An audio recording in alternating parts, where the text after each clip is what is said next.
Isang pasyalan na naman ang ating nadiskubre. Kaya naman walang patumpik-tumpik ay pinuntahan na namin kaagad ito ng aking pamilya. Ito ay matatagpuan dito sa may New Valley, Santa Rosa City, Laguna. Ito ang Fountain of Light at ito daw ay ginaganap tuwing Christmas season kung saan makakapanood ka ng malasine at makakapag-enjoy ng libre. Tara, samahan nyo kung mamangha at mag-enjoy. Let's go!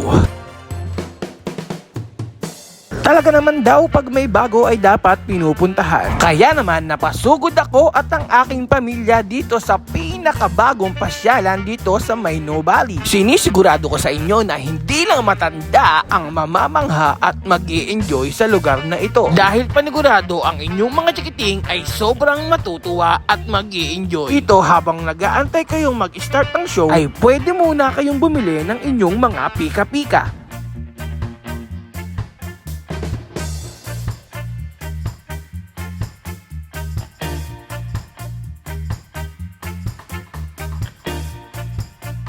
Meron din ditong nagtitinda ng mga laruang umiilaw na paniguradong magpapabili sa inyo ang inyong mga chikiting.